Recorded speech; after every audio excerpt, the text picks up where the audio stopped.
अस्सलाम वालेकुम friends, welcome back to top smarties. Drama serial Muhafiz Paras को अपने बाप के साथ टाइम स्पेंड करने का मौका मिल ही गया। जवार भी वही मौजूद होता है, एक बिजनेसमैन की सिक्योरिटी के तौर पर एक बिजनेसमैन के साथ आया होता है।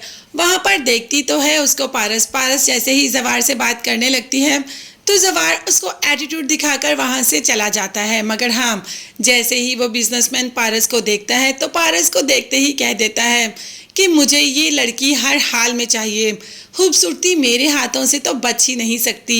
आखिर ये कौन है? तब उसको पता चलता है कि ये behज़ाद की बेटी है और behज़ाद तो उसका अच्छा खासा बिजनेस राइवल है।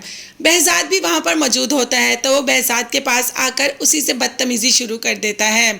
अब पारस अपने बाप की बेइज्जती तो बिल्कुल भी बर्दाश्त नहीं करती, इसीलिए पानी का ग्लास पकड़कर उसके मुंह पर दे मारती है। यानी कि पानी का ग्लास नहीं, पानी उसमें से उसके मुंह पर दे मारती है। अब उसको भी काफ़ी गुस्सा आ जाता है। भाई वो भी कोई आम इंसान नहीं, वो भी एक बिजनेसमैन है और ऐसे पानी का ग्लास मुंह पर मारना, ये तो उसकी भी सबके सामने तौहीन है।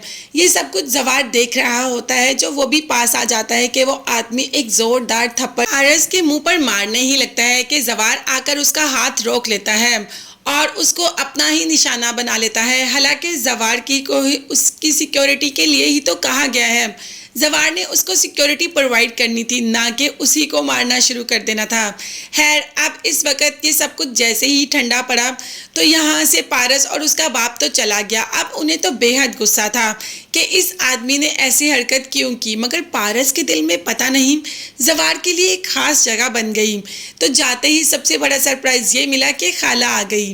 वो भी तो पारस के बगैर नहीं रह सकती। अब पारस ने अपनी खाला को सारी कहानी बता दी कि वो लड़का ऐसा है, वो वैसा है। दरअसल वो जवार की बातें कर रही थी। अब पास से behज़ाद गुजर रहा था तो उसने सारी बातें सुन ली। पारस खाला से कह रही थी कि उसे कुछ भी गलत बात बर्दाश्त नहीं होती। खाला, वो कुछ इस टाइप का लड़का है कि मैं बयान नहीं कर सकती। तो खाला ने कहा, मुझे तो समझ नहीं आ रही कि तुम उसकी तारीफ कर रही हो या उसे पसंद करती हो या क्या कर रही हो। तो पारस खाला के गले लग जाती है और कहती है, ऐसा कुछ नहीं, मैं वैसे ही बयान कर रही थी। अब बाप को कुछ हैरत भी होती है कि कोई तो है जो जवार के थ्रू उसकी बेटी को गुमराह कर रहा है, जो कि जवार अब तो उसे अपना दुश्मन लगना शुरू हो गया। उसे लगा कि उसकी बेटी के लिए कुछ ना कुछ सोच रहा है जवार, उसकी बेटी के चक्करों में उसके पास आना चाहता है। अब देखते हैं कि जैसे behज़ाद सोच रहा है क्या वाकई ऐसा है, क्या वाकई ये सब सही है? तो ऐसा तो कुछ भी नहीं।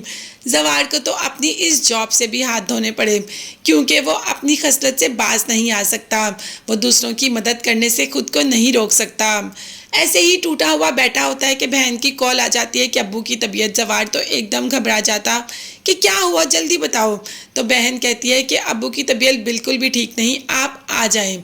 अब जवार यहाँ पे सब कुछ छोड़कर बहन की कॉल पे सखर वापस पहुँच जाएगा। तो क्या पता चल पाएगा यहाँ पर behज़ाद को कि उसके दोस्त के साथ क्या हो रहा है, क्योंकि इजाज़ बख्त ही तो उसका दोस्त है और जवार उसका बेटा। ये सब देखने और जानने के लिए चैनल को सब्सक्राइब कीजिएगा। ड्रामा काफ़ी इंटरेस्टिंग हो रहा है, चैनल को सब्सक्राइब कीजिएगा। अल्लाह हाफिज़।